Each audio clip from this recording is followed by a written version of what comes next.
orang. Meninggal 2 orang. Nah, tapi bahasa selatan ini Pak. Aku ini dipacak dengan bahasa Indonesia. Nah, jadi di sekian itu terbanyak itu ada di Kota Bengkulu. Nah, termasuk Seluma ini ada penyumbang. Beberapa waktu yang lalu sudah dilakukan juga rapid test di Kabupaten Seluma dan hasilnya masih menunggu. Nanti tidak tahu nanti artinya perkembangan corona ini masih tetap berlanjut. Belum habis gitu nih. Nah, oleh karena itu sesuai dengan maklumat Kapolri dan pemerintah pada umumnya bahwa ada beberapa hal yang harus diperhatikan dalam hal pencegahan corona. Kami yakin di desa ini sudah melaksanakan sosialisasinya. Tinggal lagi kita melaksanakannya di lapangan. Yang pertama untuk pencegahan, betul hari ini kita sudah melakukan pencegahan. Yang pertama tidak boleh kita tidak menggunakan masker. Betul, jadi hari ini yang hadir ke sini kita berharap seluruhnya menggunakan masker. Yang kedua dari pihak pemerintahan desa menyiapkan tempat cuci tangan. Jadi kalau nak masuk ke ruangan atau bahkan ke rumah masing-masing, sebelum kita masuk dalam rumah itu ada pada basuh tangan yang sudah disiapkan. Karena kita di keruan pada saat kita di luar, kita pernah bersentuhan dengan siapa. Pernah berkontak atau bertemu dengan siapa yang kemungkinan dia terpapar atau tertular corona. Termasuk kami nyejak di kota tadi, nyejak di Kanal Limun tadi. Karena tadi kami katakan kota paling banyak, maka sejogjanya pencegahan itu dimulai dari diri kita sendiri. Itu yang kedua. Yang ketiga tetap menjaga jarak. Nah ini bukan, mohon maaf kami langsung ini bukan itu ini. Semestinya tadi yang di dalam ini dibatasi. Yang datang juga kalau jumlahnya banyak dibatasi. Jadi mungkin jam sekian datang 20 orang udah masuk, cukuplah uang 10 atau uang 15 baik, simbolis baik penyerahannya. Nah udah itu kalau ambil beberapa orang lagi masuk lagi. Karena kita di keluar itu memanglah protokol kesehatannya. Nah jadi ini untuk yang lain nanti mungkin kita bisa mengatur untuk social distancing kalau istilah kesehatannya, tapi jaga jarak Artio. Jaga jarak ini minimal 1 meter. Karena penularan COVID-19 itu bisa terjadi dengan jarak minimalnya 1 meter. Jadi 1 meter baik jak di semburan bergesin, jak di lelah, atau jak di semburan air liur itu pasti menularkan. Karena nilai tadi kukatakan sampai saat ini kita hidup keruan. Karena istilah di dalam corona ini ada yang jemput tampak gejala. Kita hidup keruan, dia sebenarnya kalau terpapar. Kalau kita berdampingan itu yang pertama. Jadi kami minta kita jangan sampai di Nanti Agung ini, Ilir Talu bahkan Kabupaten Seluma ini bertambah lagi corona itu. Kalau pacak gancang labis sehingga nanti ada istilah Pak Presiden itu new normal. Jadi Indonesia kita kembali normal, kembali baru. Jadi ngulang aktivitas lama ini. Cuma dengan catatan kita sama-sama pacak menjaga supaya corona ini jangan berlanjut atau jangan menyebar. Nah selanjutnya masalah pembagian BLT, Bapak Ibu sekalian, kami dapat informasi tadi dari Pak Kades bahwa yang dapat itu 87 orang. Dan kami yakin 87 orang itu memanglah melalui proses pendataan, proses verifikasi yang dilakukan sehingga angka itu sekian. Karena corona memang BLT dana desa itu memang bukan untuk semua orang. Tidak ada di dalam aturannya yang menyebutkan bahwa BLT desa itu digunakan untuk orang kena dampak corona. Tidak ada istilah kena dampak. Karena kalau kena dampak, kena galau. Jadi yang dapat dana BLT itu yang memang wajar, layak dapat. Yang pertama dia tidak menerima PKH, tidak menerima BPNT, tidak menerima bantuan-bantuan yang lainnya. Nah, terdata dan dia layak memang secara ekonomi, secara fisik rumah, secara fisik yang lainnya, termasuk ada jemaah yang bidapan dalam jemaah tua lansia, kemudian jemaah cacat boleh ya dapat. Dengan catatan tadi dia belum dapat bantuan apa. Nah, jadi aku terdengar banyak di badan-badan yang lain enggak bagi ratu, enggak dapat doni dibaca. Pemerintah boleh enggak bagi ke ratu, tapi udah itu penjara. Tidak boleh karena aturannya jelas. Aturan penyaluran BLT dana desa itu diatur pertama melalui karena adanya Perpu nomor 1 tahun 2020. Peraturan pemerintah pengganti undang-undang. Kemudian diikuti oleh Peraturan Menteri Dalam Negeri nomor 20 tahun 2020. Diikuti oleh Peraturan Menteri Desa nomor 6 tahun 2020. Nah kini ada lagi PMK, Peraturan Menteri Keuangan nomor 40 dan PMK nomor 50. Nah jadi ada aturan yang dipacak sekendak ini Pak Kades, mungkin niat Pak Kades dan perangkat yang lain, udahlah kita bagi rata kalau kita tunjuk ke galau. Tapi itu nih padek, akibat hukumnya ada dengan Pak Kades, dengan perangkat desa. Dan sanksinya nanti pasti ada. Nah oleh karena itu kita pedomani segala aturan yang ada, termasuk yang sudah diberikan arahan oleh pendamping desa, oleh pihak dari kepolisian, dari Babinsa maupun Babin Kamtibmas, maupun dari kecamatan. Itulah mekanisme yang sebenarnya. Nah jadi kita berharap bahwa corona ini cepat berakhir. Nah aku pikir itu yang dapat kami sampaikan. Sebelum kami perkenalkan dulu Pak, ngapo mangko aku pacak Pasu Selatan ini karena aku memang jemo talo. Asal jemo napalan. Asal jemo napalan. Anak dengan sanak bapak Medun. Jadi anak dengan sanak Pencuberan.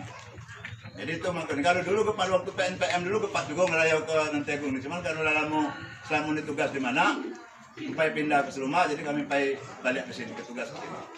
Aku rasa itu baik yang dapat kami sampaikan. Sekali lagi bagi yang memang belum dapat, tentu ini sudah menjadi pertimbangan, sudah menjadi hasil verifikasi yang dilakukan oleh tim. Segala sesuatunya itu pasti ada kelebihan dan kekurangannya, dan kekurangan ini mohon untuk sama-sama nanti kita dapat memaklumi. Sekian, terima kasih. Bila taufiq wal hidayah. Wassalamualaikum warahmatullahi wabarakatuh.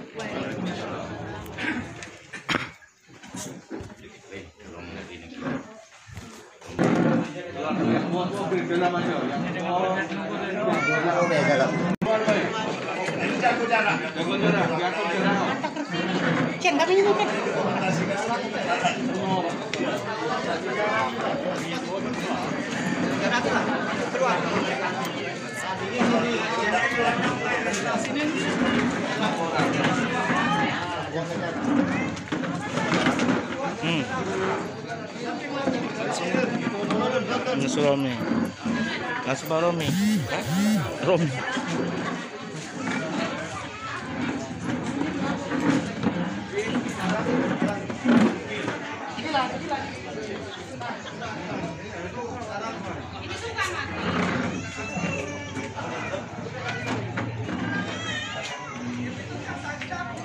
Baik Bapak Ibu hadirin yang saya hormati, sama-sama kita dengarkan penyampaian dari Bapak pendamping dari Kabupaten. Mungkin sebelum masyarakat kita mulai ada tambahan dari Bapak Kapolsek mungkin.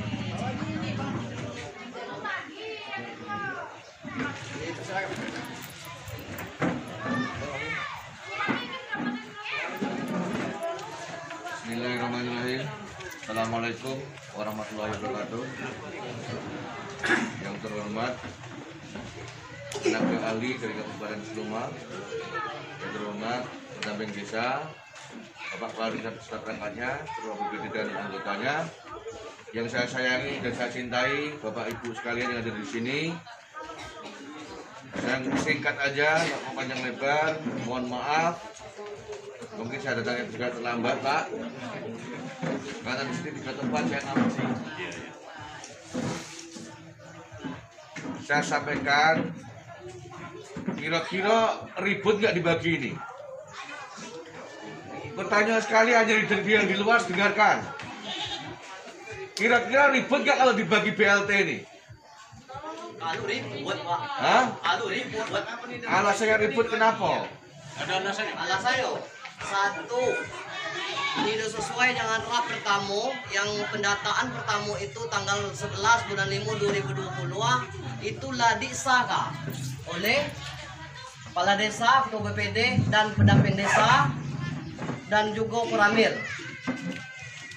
Nyatoyo itu dirubah menjadi sekarang yang belum layak dapat dia dapat, sedangkan yang belum layak itu ada yang layak, udah layak dapat itu masih tetap ada.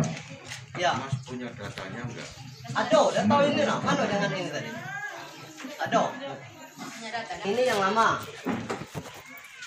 Ini yang lama. Ya, yang ini yang baru. Bulan kira-kira. ditandatangani Pak Kades. Tidak udah ditangani Pak Kades. Ini yang lama ini dulu hasil musyawarah kita nya tercapai dapat bansos maka dicapai. Tapi betul.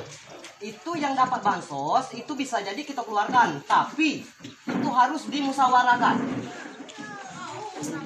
Sekarang begini Mas, bantuan dana desa, dengarkan sekalian, itu tidak bisa tumpang tindih dengan dana penerimaan dana yang lainnya. Betul.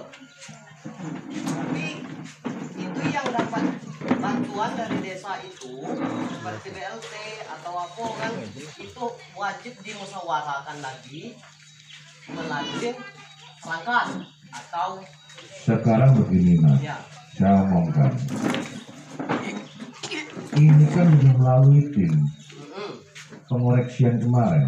Ya. Kalau memang tidak bisa lagi dimasukkan, udah dapat bantuan, jadi harus dicoret. Kenapa kami lagi dimusyawarahkan? Ya memang dicoret, tapi penggantinya itu yang nggak layak. Ini contohnya. Ini Manzain punya mobil, punya rumah, punya kebun sawit, jual beli beras. Sedangkan yang di bawah Manzain ini udah banyak Pak. Itu yang jadi permasalahan. Ada nggak orang yang di sini? Betul itu Pak.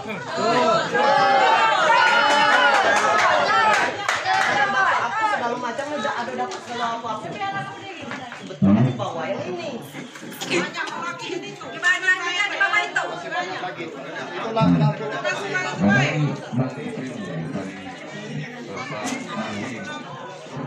Pengawas ahli dari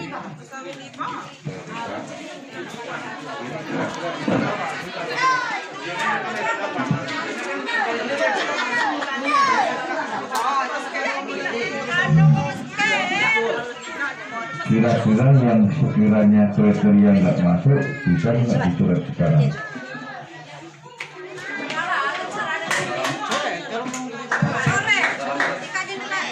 Assalamualaikum warahmatullahi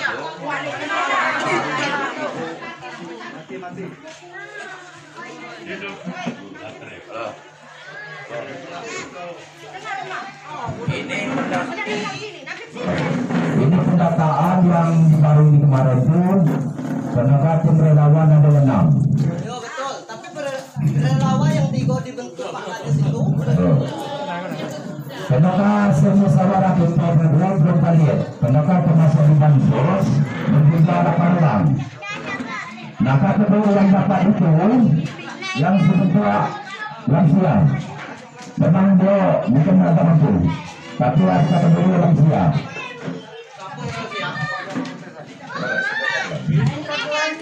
Jadi dengan ada keputusan dari kecamatan, kita bentuk relawan 6. Jadi keputusan kami akan bentuklah 8 itu ambil lebih kurang. Sebentar, kami dari perangkat desa. Ini dulu sudah pernah dibentuk ini tim relawan tim perangkat. Kami sendiri dari perangkat desa tidak mengesahkan daftar nama yang baru ini. Saya tahu betul yang menerima yang tahu. BPD dan perangkat desa tidak tahu perubahan ini.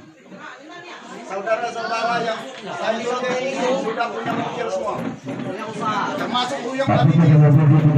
Buyong tadi ya saya berani langsung dengan orang. Buyong Alimir Jinson silakan datang di depan. Ini dapat turun apa? ini apa? Bapak apa ya?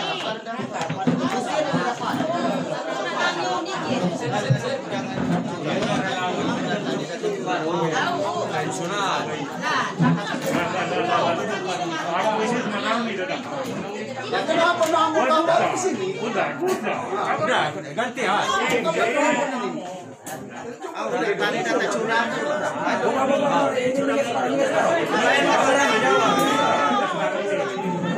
Ada nama Mary, ku Mary puno kata partai nama nama kabar.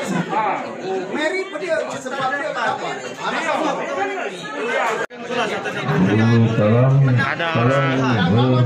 Ada polisi yang bicara Tolong duduk dulu, dengar kami yang di depan. Hargai kami yang ada di sini. Kira-kira nak diselesaikan ini. Belum diselesaikan dulu. Bertanya lagi. Hah?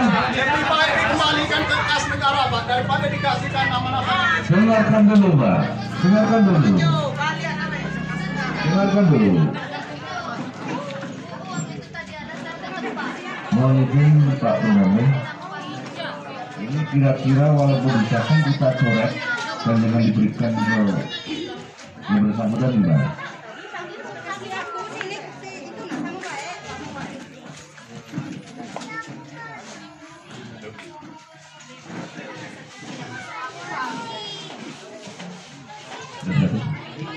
Terima kasih Bapak-Bapak, Ibu-Ibu, saudara sekalian, mohon tenang sedikit.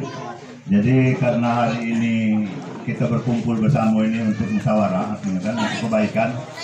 Jadi yang pertama saya berharap bahwa kita tidak membawa emosi ke sini. Jadi kita logika baik. Nah kalau memang seandainya ada kesalahan di dalam proses pendataan yang dilakukan oleh desa, oleh relawan dan ditetapkan oleh kepala desa, maka memang ini bisa dilakukan ditinjau ulang, karena di dalam SK penetapan juga di situ kan ada ketika ada kekeliruan bisa ditinjau ulang. Nah tapi ditinjau ulang ini kan tentu kita dengan kepala dingin. Kita kembalikan lagi dengan aturan. Sepakat nih dana desa ini, BLT desa ini kita kembalikan ke aturan. Sepakat ya? Nah kita kembalikan ke aturan. Kalau kita kembalikan ke aturan, saya akan sampaikan aturan yang sebenarnya. Dan kalau memang aturan itu belum sesuai dengan ini, maka kita beri kesempatan lagi untuk pemerintah desa nanti untuk dia melakukan musyawarah ulang. Tidak usah disalurkan dulu kalau memang sudah tidak sesuai dengan aturan, Pak. Nah, ini Kapolsek. Kalau memang sudah sesuai dengan aturan, tadi aku bilang cek mulai dari Perpu sampai dengan peraturan bupati, aturannya ada jelas. Nah, tinggal lagi lah kita ikuti ya belum. Anu belum itu, maka kita kami minta kesempatan kita untuk lakukan perbaikan dulu. Perbaikan dulu data, malah tentu nanti hasilnya harus dilakukan musyawarah dulu sebelum ditetapkan. Apa aturannya? Sesuai dengan surat Menteri Desa tanggal 14 April 2020. Tanggal 14 April dan dipertegas dengan surat Menteri Desa tanggal 27 April 2020 menindaklanjuti Permendes nomor 6 tahun 2020 tentang kriteria penerimaan calon penerima BLT desa. Nah itu kami bacakan dulu. Nah kalau memang tidak sesuai, kalau musyawarahkan lagi INUI. Karena ngapa dana desa itu wajib ada dianggarkan untuk BLT desa. Jadi ini udah baca, mohon maaf tadi Bapak ngecek balik lagi ke negara ini udah baca. Walaupun cuma seorang dapat di dusun ini, maka BLT desa itu wajib disalurkan. Kalau tidak, maka desa tidak akan lagi mendapat dana desa berikutnya. Jadi sanksi. Walaupun dari seorang, dua orang dapat, itu wajib disalurkan. Nah dana desa, BLT desa itu disalurkan dengan catatan sebagai berikut. Satu, kalau desa mendapat alokasi BLT dana desa sebesar 700 juta, maka desa boleh maksimal menganggarkan untuk BLT-nya 25% maksimal.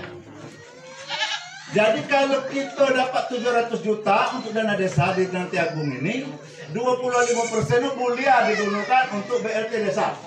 Nah, itu perlu dicatat. Yang kedua, kalau di atas 800 juta, maka desa boleh menganggarkan 30% maksimal untuk dana desa. Kalau di atas 1 miliar, maka desa boleh menganggarkan 35%-nya untuk BLT desa. Nah, tapi ini tetap kembali ke aturan tadi. Kriterianya mana dapat ini? Nah, pertama kriteria itu disebutkan di surat tanggal 14 itu dipertegas bahwa yang pertama orang miskin. Dengar tak tahu? Apa dia? Udah, ilmu dia maksud dia. Maka keruan masyarakat, maka keruan. Yang kedua, jemaah yang tidak menerima bantuan lainnya. Bantuan lainnya itu satu PKH, kemudian BPNT, dana himbara, himpunan bank negara, nido perlu dapat BST, nido perlu. Sayang di desa ini. Ini anggap ini rumah kami. Kami minta tolong, coba kalian berjabat tangan sekarang, saling memaafkan, nggak ada lagi yang dulu. Baca ini kira-kira. Tolong saksikan semuanya. Kita saling memaafkan lah. Kita bagikan ini, tetap kita bagikan. Nanti kita bikin berita acara lagi. Tolong ya. Kita kasihan dengan masyarakat. Tolong ya, bisa kira-kira. Tolong saling memaafkan Pak. Tolong diawali. Oh Pak, silakan dipimpin Pak. Hadirin Bapak sekalian, maksud daripada Bapak Kapolsek ini kan lebih tidak. Kita di dalam dusun ini kan anak beranak adeng-adeng. Paling Jawa kita setia. Nah jadi jangan gara-gara dengan urusan desa ini kita nggak ada upatan. Jangan kita ada upatan. Tinggal lagi tadi lagi kebijakan memang ada kekeliruan, kita sama-sama keluar. Nah jadi ini tadi Pak Kapolsek kita ngapain kita itu maju dari karena ini maju mundur di desa ini, aman di desa ini ada dengan bapak-bapak, ibu-ibu yang ada di sini lah selaku perangkat desa, penghulu di desa ini. Nah jadi kita budayanya berdamai. Setelah berdamai kalau ini kalau baru sama-sama kita nak ini. Kata Kapolsek tadi juga kami juga sepakat lemparkan memang kira-kira memang tidak sesuai menurut kita, ya kita sama-sama ini kan di sini. Nah itu. Nah jadi ini kita baca